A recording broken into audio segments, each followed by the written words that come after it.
ఈసారి విన్సెంజో తన శత్రువులకు ఊహించని షాక్ ఇచ్చారు. మరి ఇప్పుడు కథ ఎటు వెళ్లబోతుందో చూద్దాం. విన్సెంజో విట్నెస్ గా ఎలా వెళ్లాలో ఒక ప్లాన్ వేస్తారు. బాబెల్ కంపెనీకి సంబంధించిన రీసెర్చ్ టీమ్ ని కొట్టి అరెస్ట్ అవుతాడు. అప్పుడు కోర్ట్ కి విట్నెస్ గా పిలవచ్చు. విన్సెంజో రీసెర్చ్ టీమ్ ని కొట్టినప్పుడు టీమ్ లీడ్ ఫోన్ తీసుకుంటాడు. ఆ ఫోన్ లో బాబెల్ కేస్ కి ఎవిడెన్స్ ఉంటుంది.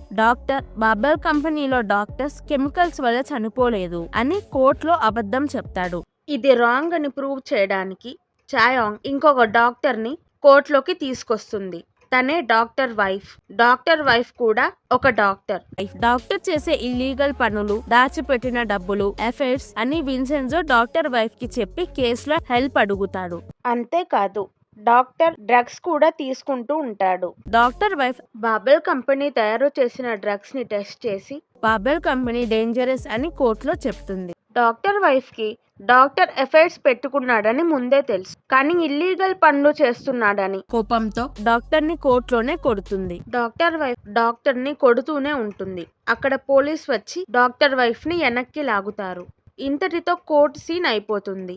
బాబెల్ కంపెనీ తయారు చేసిన డ్రగ్స్ డేంజరస్ అని కోర్టులో ప్రూవ్ అయ్యాక కంపెనీకి బ్యాడ్ నేమ్ వస్తుందని బాబెల్ కంపెనీ ప్రెస్ మీట్ పెట్టి కెమికల్స్ తయారు చేయడం ఆపేశాం, విక్టిమ్స్ కి కాంపెన్సేషన్ ఇస్తాం అని చెప్పవని జూన్వో హాన్సోతో అంటాడు. కేసులో బాబెల్ లీడింగ్ లో లేదు అని జూన్వో కోప్పడి చోయ్ హాన్ ని తిడతాడు. జూన్వో చోయ్ ని చాయాంగ్ దగ్గర డబ్బులు, లైసెన్స్, ఇల్లు ఏం ఉన్నాయో అవన్నీ లాగేసుకోమంటాడు. విన్సెంజో గురించి జూన్వో చూసుకుంటాడు. కేసులో లీడింగ్ లో ఉన్నారు కాబట్టి చాయాంగ్ విన్సెంజోకి సూట్స్ కొనడానికి తీసుకువెళ్తుంది. విన్సెంజో సూట్స్ వేసుకొని చూపిస్తున్నప్పుడు చాయాంగ్ షాప్ లోనే నిద్రపోతుంది. చాయాంగ్ విన్సెంజోకి ఒక పెన్ను గిఫ్ట్ గా ఇస్తుంది. జూన్వో మనం నెక్స్ట్ ట్రైల్ లో ఎలాగైనా లీడింగ్ లో ఉండాలి అని అంటాడు. చోయ్ ఊసాంగ్ లో ఎంప్లాయీస్ ని తిట్టి చాయాంగ్ ఏమేం పనులు చేస్తుందో అవన్నీ తెలుసుకోమంటుంది. నెక్స్ట్ సీన్ లో రెసిడెంట్స్ విన్సెంజో, చాయాంగ్ మాంగ్ ఫ్రెండ్ ని హాస్పిటల్లో విజిట్ చేస్తారు.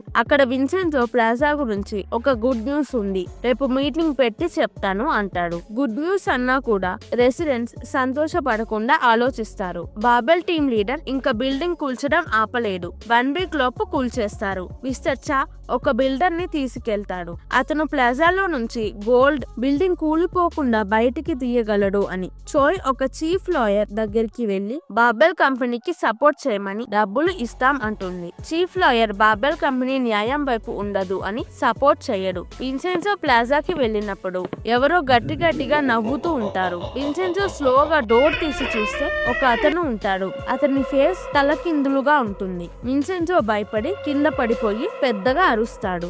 అతను ఫుడ్ స్టాల్ ఆమె కొడుకు. మేకప్ వేసుకొని యూట్యూబ్ వీడియోస్ చేస్తూ ఉంటాడు. విన్సెంజో రూమ్ కి వెళ్లి చాయాంగ్ ఇచ్చిన పెన్ ని చూస్తూ చిన్న స్మైల్ ఇస్తాడు. బిల్డర్ వచ్చి గోల్డ్ ఉన్న మాంక్ టెంపుల్ కి వెళ్లి రూమ్ చూసి కొంచెం తవ్వినా బిల్డింగ్ కూలిపోతుంది, నేను గోల్డ్ బయటికి తీయలేను అంటాడు. ఈ ప్లాన్ వర్కౌట్ అవ్వడం లేదని విన్సెంజో, మిస్టర్ చా నెక్స్ట్ ఏం చెయ్యాలి అని ప్లాన్ చేసుకుంటారు. Flash back. జూన్వో తన ఫాదర్ ని డాక్టర్ చేత చంపిస్తాడు. ఆ విషయం హాన్సోకి తెలుసు. ప్లాజాలో రెసిడెంట్స్ అందరూ ఏదో ఆలోచిస్తూ ఉంటారు. ఒక స్ట్రేంజర్ రెసిడెంట్స్ దగ్గరికి వచ్చినప్పుడు ప్లాజాలో ఏదో సీక్రెట్ ఉంది అంటాడు. అదేంటంటే ప్లాజాలో గోల్డ్ గురించి తెలిసిన వాళ్ళందరినీ చంపేయడం చూస్తాడు. అప్పుడు అక్కడున్న ఒక వర్కర్ ఫోన్ కింద పడుతుంది. ఆ ఫోన్ లో గోల్డ్ తో ఫోటో ఉంటుంది. అతను ప్లాజాలోకి వచ్చి రెసిడెంట్స్ తో ఈ బిల్డింగ్ లో గోల్డ్ ఉంది అని చెప్తాడు. రెసిడెంట్స్ ఫస్ట్ నమ్మరు, కానీ ఫోటో చూశాక నమ్మకం వస్తుంది. అతనికి గోల్డ్ ఎక్కడుందో మాత్రం తెలియదు. హాన్సో బాబెల్ కంపెనీ అపాలజీ చెప్తుంది, విక్టిమ్స్ కి కాంపెన్సేషన్ ఇస్తుంది అని ప్రెస్ కాన్ఫరెన్స్ లో చెప్తాడు. ఈ న్యూస్ చూసి విన్సెంజో, చాయాంగ్ నామ్ వేర్ హౌస్ ఫైర్ గురించి ఇష్యూని డైవర్ట్ చేయడానికి ప్రెస్ కాన్ఫరెన్స్ పెట్టారు అని తెలుస్తుంది. చోయ్ చీఫ్ లాయర్ కి లంచం ఇవ్వడానికి ట్రై చేసింది కానీ ఫెయిల్ అయింది అని ఒక ఆర్టికల్ లో వస్తుంది. విన్సెంజో రెసిడెంట్స్ తో మీటింగ్ లో బిల్డింగ్ కూల్ చేస్తారు కాబట్టి రీలొకేట్ చేయడానికి ఒక మాల్ రెడీ చేశాను, త్వరలో మీరు రీలొకేట్ అవ్వచ్చు అంటాడు. రెసిడెంట్స్ రియాక్షన్ అంత హ్యాపీగా ఉండదు. అంతలో పార్క్ వస్తాడు. పార్క్ రీలొకేట్ అవ్వడానికి అగ్రిమెంట్ లో సైన్ చేయమంటాడు. ఇప్పటిదాకా రీలొకేట్ అవ్వడానికి ఒప్పుకుంటున్న రెసిడెంట్స్ ప్లాజాలో గోల్డ్ ఉంది అని మేము ఇక్కడే ఉంటాము అంటున్నారు. విన్సెంజో రెసిడెంట్స్ సడన్ గా ఇలా ఎందుకు ప్రవర్తిస్తున్నారు అని కోప్పడతాడు. చోయ్ చాయోంగ్ మీద తప్పుడు కేసు వేపించి చాయోంగ్ ని అరెస్ట్ చేపిస్తుంది. ఈసారి చాయోంగ్ మీద కేసెస్ కి పోలీస్ దగ్గర ప్రూఫ్స్ ఉంటాయి. చాయోంగ్ ని జైల్లో వేసేస్తారు. ఇప్పటిదాకా విన్సెంజో మాఫియా అని సీక్రెట్ గా ఉంచుతాడు. చాయోంగ్ కి విన్సెంజో చేసిన పనులు వేర్ హౌస్ తగలబెట్టడం, కిడ్నాపింగ్, ఇంజెక్షన్స్ గుచ్చి పెట్టడం ఇవన్నీ చూసి విన్సెంజో మాఫియా అని ఎప్పుడో తెలుస్తుంది. విన్సెంజోకి నువ్వు మాఫియా స్టైల్లో ఏదైనా చేసి నన్ను జైలు నుంచి రిలీజ్ చేపించు అంటుంది. చాయోంగ్ ని రిలీజ్ చేపించడానికి విన్సెంజో చోయ్ దగ్గరికి వెళ్లి డీల్ మాట్లాడతాడు. డీల్ ఏంటంటే విన్సెంజో చీఫ్ లాయర్ తో మాట్లాడి చోయ్ కి హెల్ప్ గా ఉండేలా చూస్తాడు. చోయ్ చాయోంగ్ ని రిలీజ్ చేపించాలి. చీఫ్ లాయర్ కొడుకు స్కూల్లో సాకర్ గేమ్ ఆడతాడు. చీఫ్ లాయర్ తన కొడుకుని యూరోప్ లీగ్ కి పంపాలని ఆశ. విన్సెంజో తన ఇన్ఫ్లుయెన్స్ వాడి చీఫ్ కొడుకుని యూరోప్ లీగ్ కి సెలెక్ట్ చేపిస్తాడు. Chief lawyer Choi offer accept చేయడానికి రెడీ అవుతాడు. చోయ్ చాయోంగ్ ని రిలీజ్ చేపిస్తుంది. చాయోంగ్ సంతోషపడుతుంది. ప్లాజాలో రెసిడెంట్స్ బిల్డింగ్ కూల్చొద్దు అని ప్రొటెస్ట్ చేయడానికి రెడీ అవుతారు. పార్క్ టీమ్ కి ప్లాజా రైడ్ చేయడానికి పర్మిషన్ వస్తుంది. ప్లాజాలో అందరూ ప్రొటెస్ట్ చేస్తున్నారు కాబట్టి రెడ్ డ్రెస్ వేసుకున్నారు. రెడ్ డ్రెస్ వేసుకున్న వాళ్ళని కొట్టి బెదిరించమని టీమ్ లీడర్ పార్క్ టీమ్ తో చెప్తాడు. పార్క్ టీమ్ ప్లాజా రైడ్ చేయడానికి వెళ్తారు.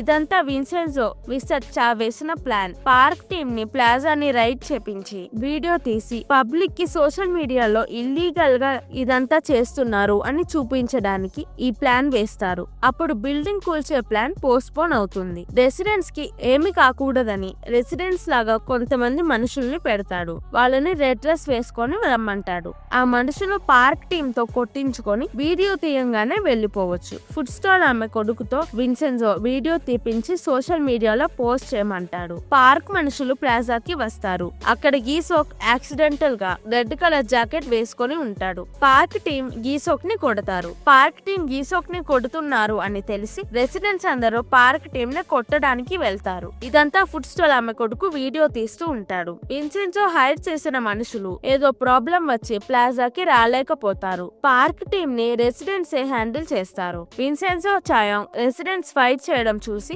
షాక్ అవుతారు. ఇంతటితో ఎపిసోడ్ 7 అయిపోతుంది. విన్సెంజో తన కొత్త ప్లాన్ రెడీ చేసుకున్నాడు. కానీ ఒక అనూహ్యమైన ప్రమాదం తన కోసం ఎదురు చూస్తుంది. మరి ఏమవుతుందో నెక్స్ట్ ఎపిసోడ్ లో చూద్దాం. ఈ వీడియో గనుక మీకు నచ్చినట్టయితే వీడియోని లైక్ చేసి ఛానల్ ని సబ్స్క్రైబ్ చేయండి. ఇలాంటి movies, web series, anime, Asian drama కావాలంటే కింద కామెంట్స్ లో చెప్పండి. నేను తప్పకుండా ఎక్స్ప్లెనేషన్ వీడియో చేస్తాను. Thank you. మళ్ళీ వచ్చే వీడియోలో కలుద్దాం.